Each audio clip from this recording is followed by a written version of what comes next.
ರಾಜಕೀಯ ಪ್ರೇರಿತ ಅಲ್ಲ, ಅವ್ರ ಕೆಲಸ ಅವ್ರು ಮಾಡ್ತಾ ಇದ್ದಾರೆ ಅಂತ ಮಾಜಿ DCM ಅಶ್ವಥ್ ನಾರಾಯಣ್ ಅವರ ಪ್ರತಿಕ್ರಿಯೆ.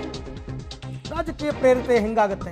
ವಾಲ್ಮೀಕಿ ನಿಗಮದ ಹಗರಣದ ಬಗ್ಗೆ CM ಅವರೇ ಸದನದಲ್ಲಿ ಒಪ್ಕೊಂಡಿದ್ರು. ST ಸಮುದಾಯದ ಹಣವನ್ನು ಚುನಾವಣೆಗೆ ಕಾಂಗ್ರೆಸ್ ಬಳಸ್ಕೊಂಡಿದೆ. ಯಾರು ತಪ್ಪು ಮಾಡಿದ್ದಾರೆ ಅವ್ರು ಶಿಕ್ಷೆ ಅನುಭವಿಸ್ತಾರೆ ಅಂತ ಅಶ್ವಥ್ ನಾರಾಯಣ್ ಅವರ ಮಾತು.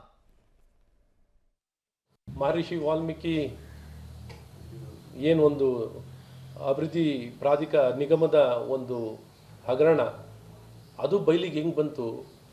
ಒಬ್ಬ ಸರ್ಕಾರಿ ಅಧಿಕಾರಿ ಚಂದ್ರಶೇಖರ್ ಅವರು ಆತ್ಮಹತ್ಯೆ ಮಾಡಿಕೊಂಡಾಗ ಅವರ ಒಂದು ಡೆತ್ ನೋಟಲ್ಲಿ ತಿಳಿಸಿರೋ ಕಾರಣ ಇವೆಲ್ಲ ಇದು ಬಯಲಾಗುವಂಥದ್ದಾಯಿತು ಅಥವಾ ಈ ಸುದ್ದಿ ಆಗುವಂಥದ್ದಾಯಿತು. ಕಾಂಗ್ರೆಸ್ ಸರ್ಕಾರ ಇದನ್ನು ಮುಚ್ಚಿ ಹಾಕುವಂಥ ಪ್ರಯತ್ನವನ್ನು ಮಾಡ್ತಾನೆ ಬಂತು. ಯಾರ ಮೇಲೆ FIR ಅನ್ನು ಮಾಡಬೇಕಿತ್ತು, ನಾಗೇಂದ್ರ ಮೇಲೆ FIR ಅನ್ನು ಮಾಡಬೇಕಿತ್ತು, ಅವ್ರ ಮೇಲೆ FIR ಮಾಡಲಿಲ್ಲ. ಸಂಬಂಧಪಟ್ಟ ಆ ನಿಗಮದ ಅಧ್ಯಕ್ಷರ ಮೇಲೆ ಮಾಡಬೇಕಿತ್ತು, ಮಾಡಲಿಲ್ಲ. ಈ ರೀತಿ ಜವಾಬ್ದಾರಿಯಿಂದ ಕಾನೂನನ್ನ ಜಾರಿಗೆ ಮತ್ತು ಕಾನೂನನ್ನ ಕ್ರಮ ವಹಿಸುವಂಥ ಕೆಲಸದಲ್ಲಿ ಯಾವಾಗಲೂ ತಡೆ ಹಿಡಿಯುವಂಥ ಕೆಲಸಗಳನ್ನು ಕಾಂಗ್ರೆಸ್ ಸರ್ಕಾರ, ವಿಶೇಷವಾಗಿ ಮುಖ್ಯಮಂತ್ರಿಗಳು, ಇಡೀ ಉಪಮುಖ್ಯಮಂತ್ರಿ ವಾಲ್ಮೀಕಿ ನಿಗಮದಲ್ಲಿ ಹಗರಣ ಆದಾಗ ನಾವು ಭಾಳ ಸ್ಪಷ್ಟವಾಗಿ ಆರೋಪ ಮಾಡಿದ್ವಿ.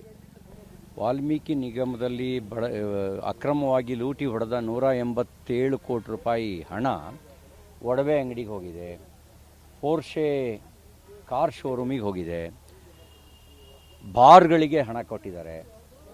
ಲೋಕಸಭಾ ಚುನಾವಣೆಗೆ ಈ ಒಂದು ಹಣವನ್ನು ದುರ್ಬಳಕೆ ಮಾಡಿಕೊಂಡಿದ್ದಾರೆ ಅನ್ನೋದನ್ನು ಅಂಕಿಅಂಶ ಸಮೇತವಾಗಿ ನಾವು ಮಾಹಿತಿ ಕೊಡೋ ಕೆಲಸ ಮಾಡಿದ್ವಿ.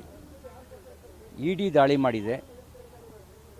ಸರ್ಕಾರ ನೇಮಕ ಮಾಡಿದಂಥ CID ನಾವು ಮಾಹಿತಿಯನ್ನು ಕೊಟ್ಟರೂ ಕೂಡ ಆ ಮಾಹಿತಿಯನ್ನು ಸರಿಯಾದ ರೀತಿಯಲ್ಲಿ ತನಿಖೆ ನಡೆಸಿರಲಿಲ್ಲ. ಈಗ ED ಇದು ಭಾಳ ಸ್ಪಷ್ಟ ಇತ್ತು. ED ತನ್ನ FIRನಲ್ಲಿ ಇದನ್ನು ಚುನಾವಣೆಗೆ ಬಳಕೆ ಮಾಡಿಕೊಂಡಿದ್ದಾರೆ, ಬೇರೆ ಬೇರೆ ಕಡೆಗೆ ಹಣ ದುರ್ಬಳಕೆ ಆಗಿದೆ ಅಂತೇಳಿ FIRನಲ್ಲಿ ಸೇರಿಸಿತ್ತು. ಆದರೆ ಕಾಂಗ್ರೆಸ್ ಸರ್ಕಾರ ಇದನ್ನು FIRನಲ್ಲಿ ಸ್ವತಃ ನಾಗೇಂದ್ರ ಅವರ ಹೆಸರನ್ನು ಬಿಟ್ಟಿದ್ರು. ಅಂದರೆ ಇಡೀ ಪ್ರಕರಣವನ್ನು ಮುಚ್ಚಾಕುವಂಥ ಪ್ರಯತ್ನವನ್ನು ರಾಜ್ಯ ಸರ್ಕಾರ ಮಾಡಿತ್ತು. ಆದರೆ ED ತನಿಖೆ ಸರಿಯಾಗಿ ನಡೆದಿತ್ತು. ಮತ್ತು ಇಡೀ ಚುನಾವಣೆಯನ್ನು ವಾಲ್ಮೀಕಿ ನಿಗಮದ ಹಣದ ಮುಖಾಂತರವೇ ಬಳ್ಳಾರಿಯ ಚುನಾವಣೆ ನಡೆದಿತ್ತು ಅನ್ನೋದು ಸ್ಪಷ್ಟ ಆಗಿದೆ. ಇನ್ನಷ್ಟು ತನಿಖೆ ತೀವ್ರ. ಅದರ ಡೀಟೇಲ್ಸ್ ಗೊತ್ತಿಲ್ಲ, ಜಸ್ಟ್ ನಾನು ಈ TVದಾಗ ನೋಡಿದೆ.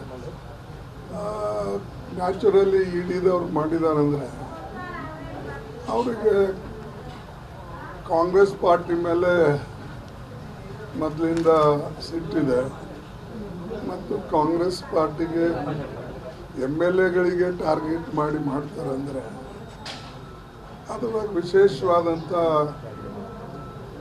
ಅವರು ನಮ್ಮ ಪಕ್ಷವನ್ನು ಒಡೆಯೋದಕ್ಕೆ ಒಂದು ಸಂಚು ಮಾಡ್ತಾ ಇದ್ದಾರೆ. ಎಲೆಕ್ಷನ್ದಲ್ಲಿ ಆದಂಥ ಘಟನೆ ಈಗ ತೆಗೆದು ಅದನ್ನು